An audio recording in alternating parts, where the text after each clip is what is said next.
Oi, pessoal, tudo bem com vocês? Então, hoje nós vamos começar o nosso segundo bimestre, então já pode pegar a apostila nova, que a gente vai começar a estudar ela hoje, bem?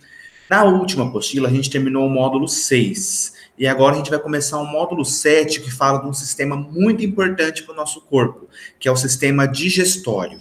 A gente vai ter algumas aulas sobre o sistema digestório, lá no final a gente vai fazer uma revisão, tudo bem? E aí, para a gente entender direitinho como que funciona esse sistema. Vão ser aulinhas curtas, para vocês assistirem com muita atenção e depois fazerem os exercícios e atividades. Combinado? Então, eu vou colocar uma apresentação de slides aqui para vocês. Eu vou mandar essa apresentação depois e no final vai ter uma atividadezinha que eu vou explicar melhor. Combinado? Então, vou colocar aqui agora a apresentação.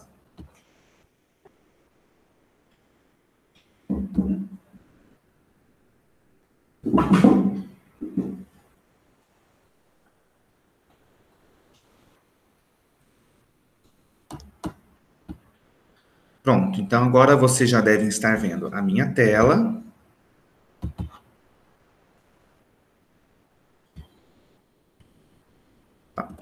Então aqui está o módulo 7, sistema digestório. Hoje a gente vai ver o caminho dos alimentos. O sistema digestório, gente, para que ele serve? Ele serve para fazer a digestão, né? Mas o que é essa digestão? Os alimentos, eles são ricos em nutrientes. Esses nutrientes são todos essenciais para que as nossas células se mantenham vivas. Todas as células do nosso corpo, desde o nosso cérebro, do nosso coração, da nossa pele, dos nossos músculos, dos nossos ossos, todas as células do nosso corpo precisam de alguns nutrientes, como proteínas, carboidratos, gorduras, enfim. Só que esses nutrientes nos alimentos, eles estão muito grandes quando a gente come eles. Quando a gente come um pão, quando a gente come uma carne, uma salada, os nutrientes estão muito grandes. Eles não conseguem atravessar a membrana da célula, que é muito, muito, muito pequenininha. Então, qual que é a função do sistema digestório? Quebrar esses nutrientes grandes em nutrientes minúsculos, em partículas minúsculas, para essas partículas poderem ser absorvidas pelo nosso corpo. Então, a função do sistema digestório é quebrar os alimentos e absorver esses nutrientes. Por quê? Porque esses nutrientes que vão permitir que as nossas células continuem funcionando normalmente. Beleza? Entendido? Na aula de hoje, a gente vai conhecer quais são os órgãos que fazem parte do sistema digestório. Então, aqui essa imagem está na apostila de vocês. Eu trouxe ela aqui, a gente vai ver órgão por órgão. Onde a digestão começa? Por onde a gente começa a digerir os alimentos? Ela começa na boca. Então, é onde a gente coloca o alimento. Na boca acontece a mastigação. Na boca, pessoal, acontece a insalivação, que é a mistura do alimento com a saliva. Então, a boca ela é muito importante. A gente já vai entender por quê nas próximas aulas. Mas é nela que começa a digestão. Depois que a gente mastiga o alimento, a gente engole. Então, ele passa pela faringe. Vocês vão ver que a faringe, a gente vai estudar ela de novo no sistema respiratório, porque ela faz parte desses dois sistemas. A faringe que vai controlar para onde que o alimento vai. Ele ir para o buraco certo. Já engasgaram uma vez? Parece que o alimento foi para o buraco errado. É quando o alimento entra no caminho do ar, que é do sistema respiratório. Isso não é para acontecer. Tudo bem? A gente vai entender também como que isso acontece. Depois da faringe, o alimento vai para o esôfago. O esôfago é um tubo que ele passa aqui no meio do nosso peito. Ele passa entre os pulmões, passa perto do coração e ele vai terminar lá no estômago. Então, é um tubo por onde o alimento passa até chegar no estômago. O estômago, pessoal, ele já é um pouco maior, ele consegue armazenar uma quantidade maior de alimento e ali ocorre a digestão também de alguns alimentos, de alguns daqueles nutrientes. Logo depois do estômago está o intestino delgado, que é o maior órgão desse sistema. Ele tem 6 a 7 metros de comprimento. Meu Deus, professor, como que pode um órgão de 7 metros de comprimento ficar dentro da nossa barriga? Primeiro que o de vocês não tem 7 metros. Vocês são crianças, ele está menor ainda. Então, quando vocês estiverem adultos, ele vai crescer também. Mas ele já é bem grande, mas ele fica todo enrolado dentro da nossa barriga, como vocês podem estar vendo aqui na imagem. Uma coisa que eu acho um pouco difícil de entender quando a gente olha essa foto aí, pessoal, é entender que o estômago e o intestino, eles estão conectados, eles estão grudados um no outro. Então, essa conexão, ela acontece aqui atrás, ó, acompanha a setinha, tá? Ela acontece aqui por trás do intestino grosso, que a gente já vai ver qual que é. Então, aqui a gente tem o estômago ele continua aqui e se junta com o intestino delgado. Tudo bem? No intestino delgado também acontece a digestão de muitos nutrientes, a quebra desses nutrientes, acontece muita absorção dos nutrientes e depois o que sobrou vai para o intestino grosso. Aí o número 6. No intestino grosso, pessoal, é que vão ser formadas as fezes. Então, o alimento passa por todo este caminho aqui. O intestino grosso e o intestino delgado também são conectados. Então, essa conexão acontece, ó, acompanha a setinha, acontece mais ou menos aqui. Todos esses órgãos que a gente está vendo até agora estão conectados um no outro. Quando chega lá no fim do intestino grosso, que se chama reto, é porque as fezes já estão formadas, estão prontas para sair, e elas saem pelo ânus. Então, esse é o caminho que todo alimento faz dentro do nosso corpo. Professor, tem um monte de nome aí que você não falou. E por que eles estão aí? Porque, pessoal, a gente viu agora, esses todos que estão na setinha vermelha, são são órgãos por onde o alimento passa.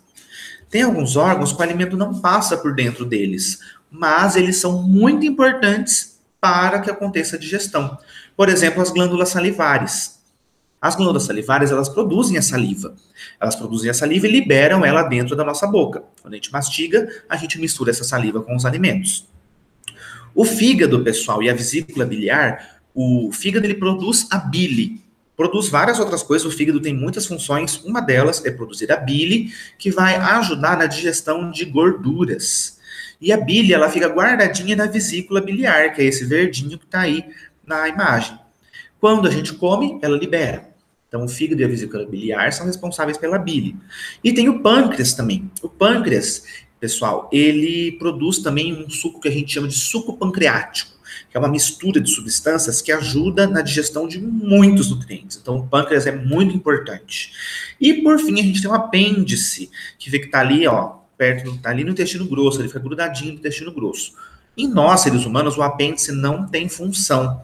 Tem gente que fala que ele serve só para inflamar. Não, ele não serve para isso. Pode acontecer dele inflamar e a pessoa ter apendicite. Você conhece alguém que tem apendicite? Pergunta para alguém da sua família aí se alguém já teve apendicite. O apêndice, para nós, ele não tem função. Ele fica lá, ele é pequenininho, parece uma minhoquinha. Alguns outros animais, como por exemplo os coelhos se alimentam de grama. E aí a digestão da grama, né, dos vegetais, que alguns vegetais que eles comem, acontece lá no apêndice. Daí o apêndice deles é bem maior do que o nosso. Então, para alguns animais o apêndice tem função. Para nós, seres humanos, não. Então, aí a gente já viu todos os órgãos que estão aí, pessoal. Então, só para a gente relembrar, tem alguns órgãos por onde o alimento não vai passar. Por exemplo, o pâncreas e o fígado. Só que o pâncreas e o fígado são importantíssimos para a digestão, porque eles produzem substâncias que são liberadas lá no intestino, né, que vão ajudar na digestão. Então, todos esses órgãos, boca, faringe, esôfago, estômago, intestino delgado, intestino grosso, reto e ânus, aí eles formam um tubo, pessoal, que eles se conectam um no outro. A boca se conecta na faringe, a faringe se conecta no esôfago, o esôfago se conecta no estômago e aí por diante. Formam um tubo que a gente chama de tubo digestório. Só que o sistema digestório não é formado só pelo tubo. A gente tem as glândulas anexas. Anexo, pessoal, quer dizer que está junto. Então, são glândulas que estão junto do sistema digestório, do tubo digestório, mas o alimento não vai passar por dentro delas, como, por exemplo, as glândulas salivares, o fígado e o pâncreas. Então, quando a gente junta o tubo digestório e as glândulas anexas, a gente tem o sistema digestório. Pessoal, essa foi a nossa aula de hoje, para a gente conhecer os órgãos que fazem parte desse sistema. Uma tarefinha, pessoal, e essa tarefa é um pouco diferente das tarefas que a gente estava tendo. Por quê? A tarefa vai ser a atividade 1, exercícios 1 e 2, da página 278. Esse aqui, ó. Bem? Só que essa tarefinha, pessoal, eu vou pedir para vocês fazerem com muito carinho, com muita atenção, porque ela vai valer alguns pontinhos. Quando a gente voltar para a escola, eu vou corrigir, e essa tarefinha feita direitinho, ela vai valer 20 pontos. Como se fosse aqueles brochurões que a gente passava, que eu carimbava, colocava data, valor, e vocês faziam e davam uma notinha para vocês depois. Então, essa atividade, lá da página 278, vai valer 20 pontos. Então, façam com muita atenção, com muito carinho, tudo bem? Eu vou corrigir só quando a gente voltar lá para a escola, beleza? Mas já façam, que vai valer uns pontinhos para vocês. Combinado? Gente, eu vou interromper o compartilhamento.